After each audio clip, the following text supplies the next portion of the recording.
स्वागत है आप सभी का। आप देख रहे हैं ब्रजवानी का यूट्यूब चैनल और मैं हूं आप सभी के साथ राखी। गैर संचारी रोग कई प्रकार के होते हैं, diabetes, blood pressure, brain stroke और भी कई सारे होते हैं। आज हम बात करने वाले हैं ब्रेन स्ट्रोक के बारे में, क्योंकि हम देख रहे हैं कि ब्रेन स्ट्रोक के केसेस काफ़ी ज़्यादा बढ़ते जा रहे हैं। तो आज इसी विषय पर बातचीत करने के लिए हमारे साथ जुड़ रहे हैं आगरा से deputy CMO doctor Piyush Jain. Thank you Rakhi. तो सर, अगर बात करें ब्रेन स्ट्रोक की, वैसे कई बार लोग ये भी कहते हैं कि दिमाग में जो है खून के थक्के जम गए, तो क्या यही ब्रेन स्ट्रोक होता है या ब्रेन स्ट्रोक को हम कुछ और तरीके से भी समझ सकते हैं? देखिए, मेडिकल लैंग्वेज में अगर हम इसको समझना चाहें ब्रेन स्ट्रोक, तो जब कभी भी हमारे शरीर में ब्रेन के जो टिश्यूज़ होते हैं, जो सेल्स होते हैं, उनमें जब कभी भी ब्लड सर्कुलेशन किसी भी तरीके से अगर स्टॉप हो जाता है या उसमें रुकावट आती है तो ब्रेन स्ट्रोक का कारण बनता है। ये दो प्रकार से होता है, या तो जो हमारे दिमाग की धमनियाँ होती हैं, जो आर्टरीज होती हैं, उसमें अगर या तो कोई क्लॉटिंग हो जाए, जैसे आपने बोला कि थक्का जम जाता है, या फिर हम एक बहुत चीज़ें कॉमन टर्मिनोलॉजी सुनते हैं कि ब्रेन हेमरेज हो गया, जिसमें किसी भी तरह से कोई आर्टरी फट जाए, चाहे वो हाई ब्लड प्रेशर की वजह से हो या कोई दूसरे कारण की वजह से हो, तो उससे फिर आगे की जो ब्लड सेल्स होती हैं या ब्रेन सेल्स होती हैं उनको ऑक्सीजन नहीं मिल पाती है, और ये भी ब्रेन स्ट्रोक का एक प्रकार होता है। और मैं बताना चाहूँगा कि ब्रेन स्ट्रोक आजकल एक बहुत ही गंभीर समस्या हमारे समाज में है, और गैर संचारी रोगों में ये एक बहुत ही ऐसी समस्या है जिसमें समाज में विकलांगता, जिसको मॉर्बिडिटी कहते हैं, और मॉर्टेलिटी, इससे समय पूर्व मृत्यु और ख़ासतौर से यंग लोगों में बहुत ज़्यादा बढ़ रही है। जी बिल्कुल, और काफ़ी टाइम से ये इसके केसेस भी हमारे इंडिया में भी बहुत तेज़ी से बढ़ते ही जा रहे हैं। तो सर, अगर हम इसके होने के कारणों की बात करें, वैसे तो आपने कहा कि हाई ब्लड प्रेशर होता है, तो ये भी एक बहुत बड़ा कारण है। इसके अलावा और कौन कौन से ऐसे कारण हैं जिनकी वजह से ये हो जाता है? ब्रेन स्ट्रोक के मेनली वही सारे रीजंस हैं इसके होने के जो मुख्यतः गैर संचारी रोगों के कारण होते हैं, जिसमें सबसे इम्पोर्टेंट होता है अनकंट्रोल्ड ब्लड प्रेशर, या फिर आपकी लाइफ स्टाइल और आपका खाने की जो दिनचर्या है वो बहुत ही डिस्टर्ब हो। आपकी लाइफ स्टाइल में अगर आपको प्रॉपर स्लीप नहीं मिल रही है, अगर आपको मेंटल स्ट्रेस अगर आपको रहता है, या आप जो आजकल की यंग जनरेशन है जो जंक फूड का बहुत ज़्यादा सेवन करती है, उनका इंटेक बहुत प्रॉपर नहीं होता है, न्यूट्रिशियस डाइट नहीं है बच्चों में बचपन से ही, और आजकल के टेक्नोलॉजी के युग में अगर हम सेडेंटरी लाइफ स्टाइल, लोग ज़्यादा चलते फिरते नहीं हैं, घर से गाड़ी से आते हैं फिर ऑफिस में बैठ जाते हैं, उनकी फिजिकल मूवमेंट्स नहीं होते हैं, तो ये भी ब्रेन स्ट्रोक का एक कारण होता है, क्योंकि बॉडी में क्लॉट फॉर्मिंग टेंडेंसीज बढ़ जाती हैं। इसके अलावा अगर किसी को पहले से ब्रेन स्ट्रोक हुआ हो या कोई जेनेटिक प्रीडिस्पोजिशन हो, किसी की फैमिली में पहले मदर फादर या क्लोज रिलेटिव को अगर ब्रेन स्ट्रोक हुआ हो, तो थोड़े से चांसेस ज़्यादा होते हैं ब्रेन स्ट्रोक होने के। अगर किसी को हार्ट की प्रॉब्लम हो, जिसमें AF मुख्य तौर पे होता है, जिसमें हार्ट बीट इतनी ज़्यादा तेज़ हो जाती है कि क्लॉटिंग टेंडेंसीज बढ़ जाती हैं हार्ट के अंदर, तो ब्रेन स्ट्रोक होता है। खान पान में अगर हम देखें कि हमारा अगर लिपिड प्रोफाइल रीअरेंज है, अगर कोलेस्ट्रॉल की मात्रा बहुत बड़ी है, कोलेस्ट्रॉल की जमने की वजह से हमारे शरीर में खून के बहने की गति बहुत कम हो गई है, और वही समस्या अगर ब्रेन के अंदर आती है और ब्रेन की सेल्स को अगर ऑक्सीजन नहीं मिलती है, तो वही भी ब्रेन स्ट्रोक का एक मुख्य कारण है। दूसरा मुख्य कारण मैं बताना चाहूँगा समाज में बढ़ती हुई अल्कोहल और स्मोकिंग की प्रवृत्ति को, ये भी ब्रेन स्ट्रोक का एक इम्पॉर्टेंट कारण आजकल सामने आ रहा है, और इससे हमें एक बहुत ही प्लान वे में निपटना होगा और इसको जागरूकता के तहत ही निपटाया जा सकता है। तो मतलब हम ये कह सकते हैं कि ब्रेन स्ट्रोक जो एक तरीके की लाइफस्टाइल डिजीज भी है? यस, बिल्कुल बिल्कुल कह सकते हैं कि ब्रेन स्ट्रोक इस कैटेगरी में आता है। जी, अब सर बात करते हैं इसके लक्षणों की, कि हम कैसे पहचान सकते हैं कि ये ब्रेन स्ट्रोक के ही लक्षण है, कैसे हम पहचाने इसे?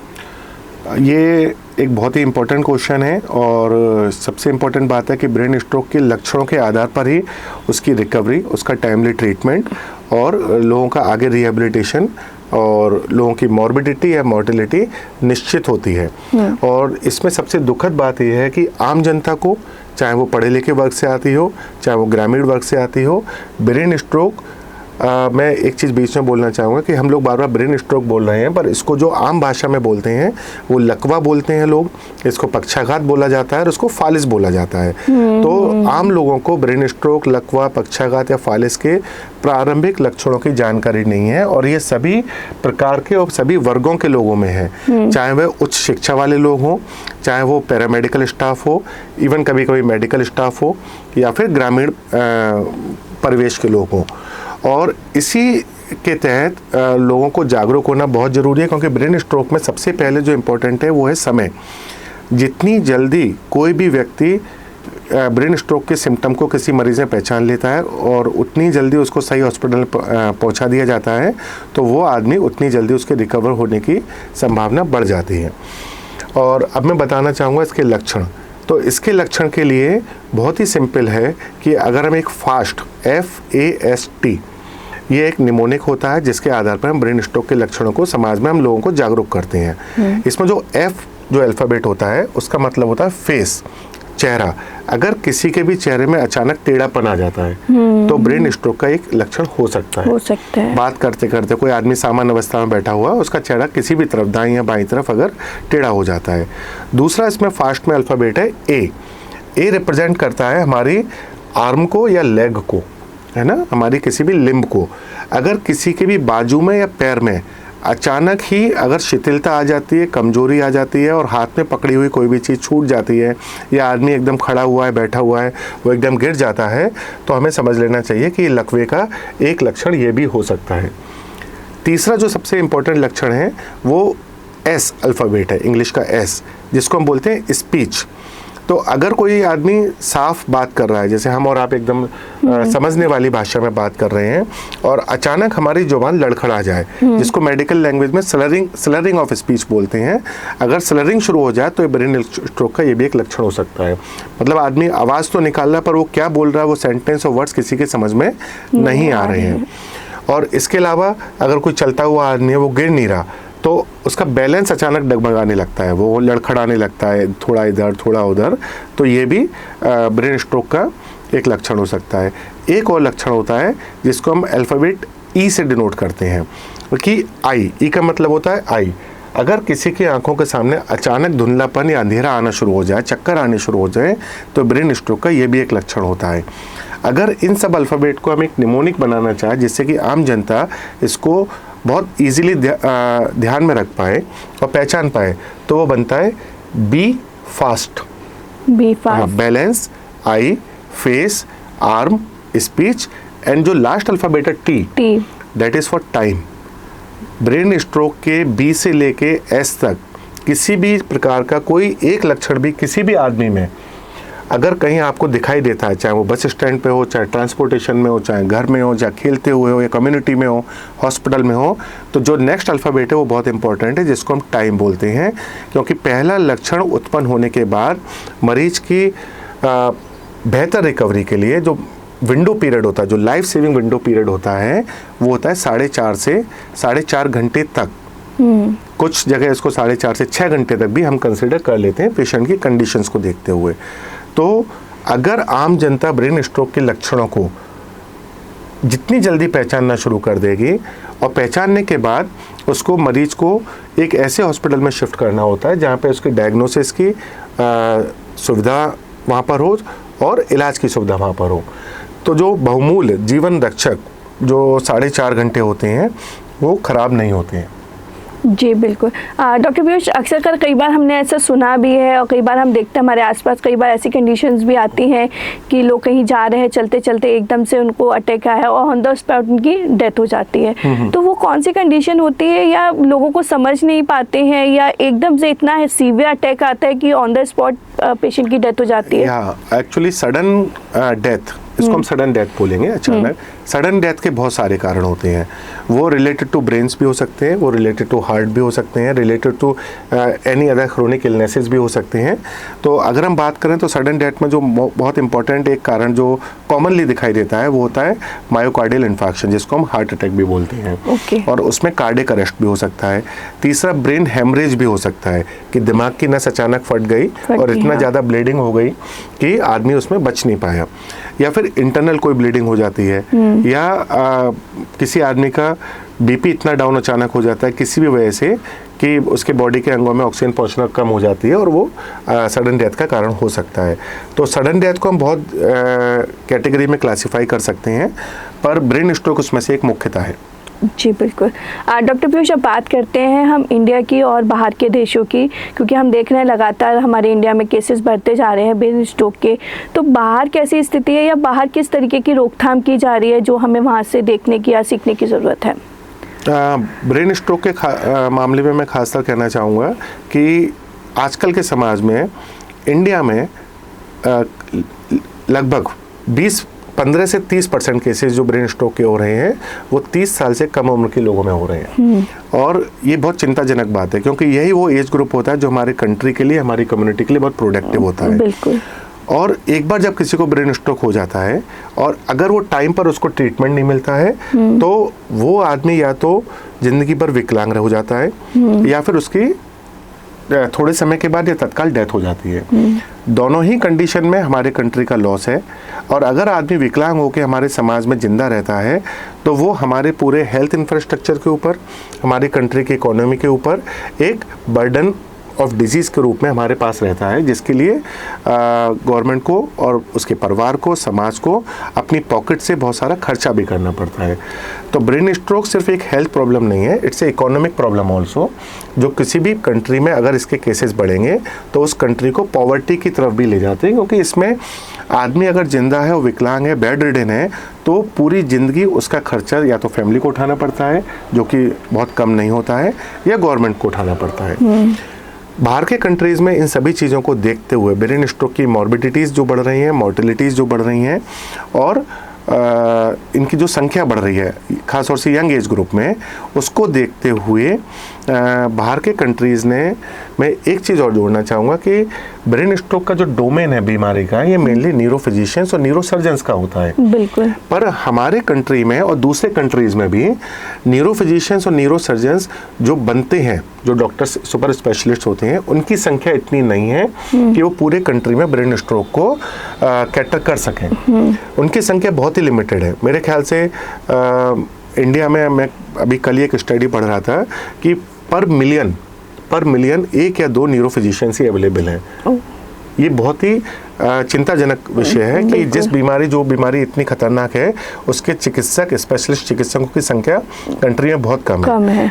इसी चीज़ को मद्देनज़र रखते हुए जो दूसरे कंट्रीज़ ने एक कंसेप्ट डेवलप किया जो बहुत सक्सेसफुली वहाँ पर चल रहा है, उन्होंने कंसेप्ट डेवलप किया स्ट्रोक फिजिशियंस का, स्ट्रोक नर्स का, कि उनके यहाँ जो कोई भी इंटरनल मेडिसिन के डॉक्टर हैं, MBBS डॉक्टर हैं, जो किसी गांव में पोस्टेड हैं, पेरिफेरी पे पोस्टेड हैं, और स्पेशलिस्ट नर्स कैडर डेवलप किया गया जिसको स्ट्रोक नर्स का नाम दिया गया।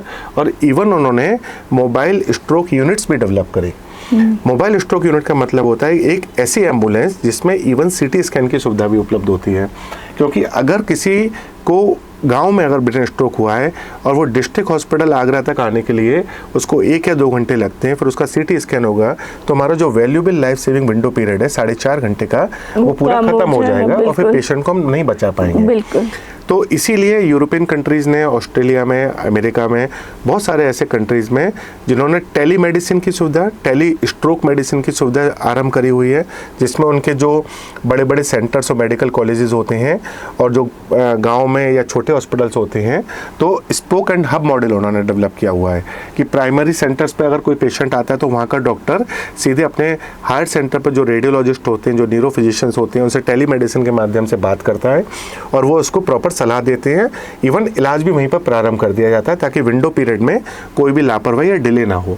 ऐसी स्ट्रोक नर्स होती हैं।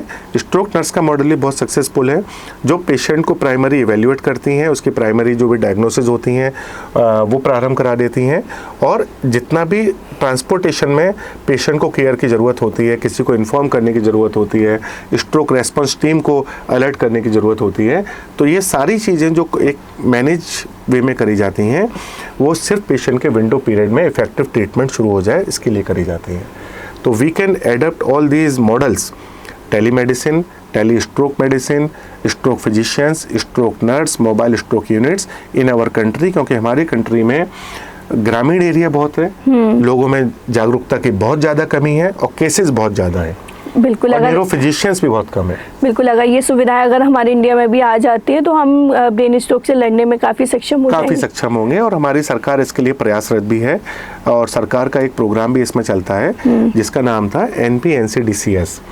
इस प्रोग्राम में जो लास्ट में जो S है, national programme for control of cardiovascular diabetes and cerebrovascular disease and stroke, तो लास्ट में जो ऐसे वो स्पेशली स्ट्रोक पर ही एम्फेसाइज करने के लिए किया गया है कि वो सर्विसेज गवर्नमेंट हॉस्पिटल्स में लोगों को फ्री ऑफ कॉस्ट मिल सके। जी बिल्कुल।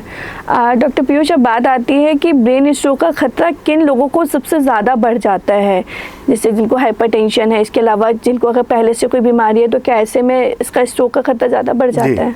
जिन लोगों को कोई भी क्रोनिक डिजीज़ है, जैसे हाइपरटेंशन है, ब्लड प्रेशर है और वो अनकंट्रोल्ड है, तो ब्रेन स्ट्रोक के चांसेस ज़्यादा है। उनका कभी भी BP शूट अप कर सकता है और ब्रेन की कोई भी छोटी या बड़ी नस फट सकती है। जिन लोगों को डायबिटीज़ है, जिन लोगों को डिसलिपिडीमिया, अगर कोलेस्ट्रॉल की मात्रा उनकी बॉडी में ज़्यादा है तो इनको ब्रेन स्ट्रोक बन सकता है। इश्केमिक या ब्रेन स्ट्रोक उनको हो सकता है, मतलब क्लॉटिंग की टेंडेंसीज उनकी बॉडी में बढ़ जाती हैं। जिन लोगों को सेडेंट्री लाइफ स्टाइल है, जिनको ओबेसिटी है, जिनका BMI ज़्यादा है, जिनको कोई मेंटल स्ट्रेस है और या फिर जिनकी फैमिली में किसी क्लोज पर्सन को, पेरेंट्स को या ब्रदर को, सिस्टर को फैमिली प्रोननेस है ब्रेन स्ट्रोक के लिए, तो ये संभावना है कि जेनेटिक प्रीडिस्पोजिशन होने की वजह से अगली जनरेशन में ब्रेन स्ट्रोक कम एज में भी हो सकता है। जी। तो डॉक्टर पीयूष, अब बात आती है रोकथाम की, तो हम किन बातों का ध्यान रखें या कैसे हम इसकी रोकथाम कर सकते हैं? ब्रेन स्ट्रोक की रोकथाम के लिए आपको कोई बहुत बड़ी साइंस की ज़रूरत नहीं है। It's very easy. अगर कोई भी आदमी अपने रिस्क फैक्टर्स को पहचान के अपनी लाइफ को डील करता है तो ब्रेन स्ट्रोक से बच सकता है। जैसे कि अगर उसका वेट ज़्यादा है तो वो अपने वेट को कंट्रोल करे, प्रॉपर डाइट और न्यूट्रिशन एडवाइस के साथ वो अपने वेट को, जो भी उसके लिए वेट उसका होना चाहिए, उस वेट तक अपना वेट को रिड्यूस करे। अगर वो सेडेंट्री लाइफ स्टाइल व्यतीत करते हैं तो अपने को फिजिकली एक्टिव करें। फिजिकली इनएक्टिव लोगों में ब्रेन स्ट्रोक की संभावना ज़्यादा होती है। अगर उनको डायबिटीज़ और ब्लड प्रेशर है तो अपनी डॉक्टर की सलाह से प्रॉपर फॉलोअप के साथ, प्रॉपर मेडिसिन लेने के साथ अपने डायबिटीज़ और ब्लड प्रेशर को अंडर कंट्रोल रखें। हमेशा जितना भी हो सकता है, जितना संभव हो और होना ही चाहिए, अल्कोहल और स्मोकिंग से दूर रहें, क्योंकि ये सारी वो चीज़ें होती हैं जो डिसलिपिडीमिया को और कोलेस्ट्रॉल के लेवल्स को और हमारे लंग्स पे और हार्ट पर एक लोड बढ़ाती हैं, जिससे कि ब्रेन स्ट्रोक के चांसेस होने की संभावना ज़्यादा रहती है। इसके अलावा proper meditation, proper sleep, less of mental stress, ये सारी वो चीज़ें जो लाइफ स्टाइल मॉडिफिकेशंस और बैलेंस डाइट के थ्रू हम लोग ब्रेन स्ट्रोक के खतरे को काफ़ी कम कर सकते हैं। जी बिल्कुल। डॉक्टर पीयूष, अब बात आती है कि लोगों में जागरूकता किस तरीके से लेकर आए, क्योंकि अगर हम ये देखें तो लोग अपने स्वास्थ्य के प्रति उतने जागरूक नहीं हैं। छोटे छोटे जो सिम्टम्स दिखाई देते हैं उनको नज़रअंदाज ही कर देते हैं और डॉक्टर्स के पास नहीं जाते हैं। तो ऐसे में हम लोगों को किस तरीके से जागरूक करें? देखिए, लोगों का जागरूक होना किसी भी नॉन कम्युनिकेबल डिजीज़ के लिए, ब्रेन स्ट्रोक के लिए बेहद जागरूक है, बेहद ही ज़रूरत इसकी है। इसके लिए एक सामूहिक प्रयास होना चाहिए पूरी कम्युनिटी में, पूरे कंट्री में, और उसमें सिर्फ हेल्थ डिपार्टमेंट की रेस्पॉन्सिबिलिटी तो प्राइमरी रहेगी, पर इसमें NGOs, media, education department, administration और जितने भी और दूसरे डिपार्टमेंट हैं, उन सबको एक मास्टर प्लान तैयार करके लोगों के बीच में कैंपेन स्टार्ट करने पड़ेंगे, जो उनको ना सिर्फ ब्रेन स्ट्रोक से बचाएं, जबकि एक पूरी एक हेल्दी लाइफस्टाइल की तरफ उनको अग्रसरित करें। इसके लिए आगरा में एक इनिशिएटिव लिया गया था स्पेशली फॉर ब्रेन स्ट्रोक 2016 में 8 जुलाई को। यहाँ पर फास्ट कैंपेन, जो मैंने ब्रेन स्ट्रोक के सिम्टम्स में जो फास्ट वर्ड बोला था, उसी के नाम से एक कैंपेन शुरू किया गया था आगरा में, जिसमें फेस, आर्म और स्पीच और टाइम की इम्पोर्टेंस बताते हुए स्कूल, कॉलेजेस और कम्युनिटी में जाकर लोगों को जागरूक किया गया था, और लोग जागरूक हुए भी थे। और काफ़ी सारे ब्रेन स्ट्रोक के पेशेंट इनिशियल फेज़ में लोगों के द्वारा जागरूक होने के बाद उनके सिम्टम्स को पहचानने की, टाइमली पहचानने की वजह से बचे भी थे। तो यही जागरूकता हमें पूरे राज्य में, दूसरे ज़िलों में और पूरे कंट्री में विभिन्न माध्यमों के से इसको फैलाना बहुत ज़रूरी है। जी बिल्कुल, ये बहुत ज़रूरी है, तभी हम ब्रेन स्ट्रोक से लड़ पाएंगे। अब बात करते हैं कि गवर्नमेंट और क्या तैयारी कर रही है, किस तरीके से तैयारी चल रही है, क्या प्रोग्राम्स चल रहे हैं? वैसे तो थोड़ा सा आपने बताया था, थोड़ा और जानना चाहूँगी कि गवर्नमेंट की क्या तैयारी है। UP government, UP health department और यूपी गवर्नमेंट दोनों ही ब्रेन स्ट्रोक की गंभीर समस्या को लेकर बहुत ही सेंसिटिव हैं और इसी को लेकर पब्लिक हेल्थ का एक बहुत बड़ा मेजर इशू है। तो अभी गवर्नमेंट की जो समस्या है वो जो एक टारगेट है कि कैसे ब्रेन स्ट्रोक जैसी गंभीर बीमारी को जो सेकेंडरी केयर लेवल हॉस्पिटल्स हैं, जो डिस्ट्रिक्ट हॉस्पिटल्स आते हैं, उसमें कैसे पेशेंट्स को ट्रीटमेंट मुहैया कराने की है। और पहले ये होता रहा है यूपी के 3 जिलों में, आगरा में, रायबरेली में और झांसी में ब्रेन स्ट्रोक के पेशेंट्स को डिस्ट्रिक्ट हॉस्पिटल लेवल पे ट्रीट किया जा चुका है सक्सेसफुली। और अब गवर्नमेंट की ये मंशा है, ये प्लानिंग है कि एक स्ट्रक्चर्ड और ऑर्गेनाइज फ्रेमवर्क के थ्रू इसको पूरे 75 डिस्ट्रिक्ट में शुरू किया जा सके। सिटी स्कैन की 24/7 फैसिलिटी ऑलरेडी डिस्ट्रिक्ट हॉस्पिटल में है, उसी के थ्रू हम पेशेंट को टाइमली डायग्नोज कर पाएंगे। हमारा जो एग्जिस्टिंग HR है, जिसमें मेडिकल ऑफिसर्स हैं, स्टाफ नर्सेज हैं, फार्मासिस्ट हैं, इन लोगों को प्रॉपर ट्रेनिंग दी जाएंगी। जितना भी हमारा पेशेंट ट्रांसपोर्ट सिस्टम है, 108 एम्बुलेंस है या कोई भी और एम्बुलेंस सर्विसेज हैं, उनको ये ऑर्डर दिए जाएंगे या फिर उनको इस लूप में लिया जाएगा कि ब्रेन स्ट्रोक पेशेंट के सिम्टम्स की कोई भी कॉल होने पर उसको प्रायोरिटाइज वे में हॉस्पिटल पहुंचाया जा सके और लोगों को इस रूप में जागरूक किया जाएगा। जागरूकता साथ साथ करना बहुत ज़रूरी है कि कहीं पर भी ब्रेन स्ट्रोक का कोई भी लक्षण अगर किसी भी आदमी में दिखाई देता है तो पहले स्टेप पर वो brain stroke helpline number dial करें, जिसको भी हम डेवलप कर रहे हैं और हम गवर्नमेंट को प्रपोज भी करने वाले हैं कि एक नंबर ऐसा हो। और साथ ही हम डिस्ट्रिक्ट हॉस्पिटल्स में टेलीमेडिसिन सेवा के थ्रू टेली स्ट्रोक सर्विसेज भी शुरू करने की विचार है और बहुत जल्दी हम इसको कर पाएंगे। जी बिल्कुल। डॉक्टर बस अब लास्ट में थोड़ा सा इलाज के बारे में भी जानना चाहूँगी ब्रेन स्ट्रोक के कि किस तरीके से इसका इलाज किया जाता है। ब्रेन स्ट्रोक का जो इलाज होता है वो उसके प्रकार पर निर्भर करता है। ब्रेन स्ट्रोक मेनली 2 प्रकार के होते हैं, मैंने आपको बताया था पहले कि या तो क्लॉट बनने की वजह से होता है जिसको हम इश्केमिक ब्रेन स्ट्रोक बोलते हैं, या दिमाग की नस फटने के कारण होता है जिसको हम ब्रेन हेमरेज बोलते हैं या हेमरेजिक ब्रेन स्ट्रोक बोलते हैं। सबसे हम कह सकते हैं कि थोड़ा सा हमारी कम्युनिटी या सभी की जनसंख्या थोड़ी लकी है कि जो क्लॉट वाले ब्रेन स्ट्रोक होते हैं उनकी संख्या, उनका परसेंटेज लगभग 85% होता है और जो ब्रेन हेमरेज वाले केसेस होते हैं तो वो लगभग 15 से 18% के बीच में होते हैं। हमारा और गवर्नमेंट का जो मेन टारगेट है वो है कि 85 लोगों को टाइमली हॉस्पिटल पहुंचाकर टाइम पर डायग्नोसिस कर और क्लॉट बस्टिंग जो इंजेक्शंस आते हैं कि 4.5 घंटे के अंदर अगर उनको वो इंजेक्शन लग जाए तो ब्रेन में जो क्लॉट आता है उसके हटने की और गलने की संभावना बहुत ज़्यादा हो जाती है और पेशेंट की रिकवरी बहुत फास्ट होती है और बाद के रिहेबिलिटेशन फेज़ के साथ अगर हम पेशेंट को ट्रीट करें तो पेशेंट अपनी नॉर्मल अवस्था में बिल्कुल आने की संभावना होती है 100%। जो 15% ब्रेन हेमरेज के केसेस होते हैं उसमें यह देखा जाता है कि कितना बड़ा हेमरेज है, किस लोकेशन पर है और क्या वो ऑपरेटिव कंडीशन में है या नहीं है। इसके लिए हमारे जो हायर सेंटर्स हैं, मेडिकल कॉलेजेस वगैरह या प्राइवेट हायर सेंटर्स हैं, वहाँ पर पेशेंट को ऑपरेटिव प्रोसीजर के थ्रू वो ब्लड निकाला जाता है जिससे कि कोई भी कंप्रेशन इफेक्ट पेशेंट की बॉडी में ना रहे और उनका इलाज किया जाता है। तो ये जो 85% जो लोग हैं जिनको हम प्रायोरिटी पर बचाना चाहेंगे क्योंकि उनको बचाना थोड़ा सा सिंपल है, उसके लिए गवर्नमेंट सप्लाई में जो एक इंजेक्शन आता है जो उस क्लॉट को हटा देता है, गला देता है, वो अवेलेबल होने की पूरी संभावना है। पहले अवेलेबल था और ये बहुत महंगा इंजेक्शन है पर सरकार की तरफ से बिल्कुल फ्री लोगों को मुहैया कराया जाएगा। मतलब समय पे सही इलाज मिलने से जो पेशेंट है ब्रेन स्ट्रोक का वो बच सकता है अगर उसको सही समय पे सही इलाज मिल जाए। It's a 100% preventable and treatable disease, बस 100%। जी बिल्कुल। डॉक्टर पीयूष, लास्ट में एक सवाल और मे भी थोड़ा सा फ़नी हो सकता है क्योंकि कई बार जब हम किसी डॉक्टर से बात करते हैं, किसी डिजीज़ के बारे में बात करते हैं तो जो सिम्टम्स होते हैं काफ़ी कॉमन होते हैं कई सारी बीमारियों के, तो कई बार हम उसको अपने आप से रिलेट करने लगते हैं कि ये बीमारी कहीं हमें तो नहीं हो रही है और कई बार ऐसा भी होता है कि हम डॉक्टर से पूछना भी शुरू कर देते हैं। तो ऐसे में आप क्या कहना चाहेंगे? मैं कहना चाहूँगा ये बहुत कॉमन है और ये मनुष्य का स्वभाव है कि अपनी केयर को देखते हुए वो हर चीज़ को अपने से को रिलेट करता है और इसमें कोई बुराई नहीं है अनलेस और अनटिल आप उस चीज़ों को अपने सबकॉन्शियस माइंड में बहुत डीपली नहीं ले जाते हैं कि इतना डीपली किसी भी सिम्टम्स को या को रिलेट ना करें अपने आप से कि वो आपको मानसिक रूप से परेशान करने लगे और आपके डेली लाइफ स्टाइल है उस पर इफेक्ट करने लगे। अगर आपको लगता है कि ये जो सिम्टम मैं सुन रहा हूँ, चाहे धुंधलापन है आँखों के आगे, या चलते में डगमगाना है, या अचानक पसीने आना है, और आप उसको लेके अगर आप उस पर ध्यान देते हैं और डॉक्टर से बात करते हैं तो ये आपके जागरूक होने की भी निशानी है, और ये करना चाहिए।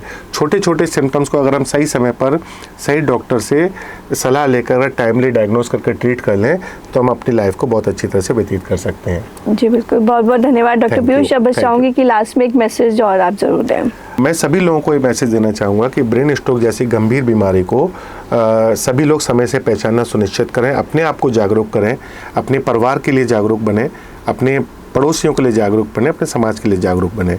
और ब्रेन स्ट्रोक को ईजिली पहचानने के लिए आप फास्ट कैंपेन से जुड़ें, जिसकी पंचलाइन हमने इस तरह से रखी है, identify stroke fast, act fast. Stroke को जल्दी पहचानिए और जल्दी उस पर कार्रवाई करें, पेशेंट को जल्दी और समय पर हॉस्पिटल पहुंचा के उसकी जान बचा पाएँ। Thank you so much. Thank you so much sir. Thank you.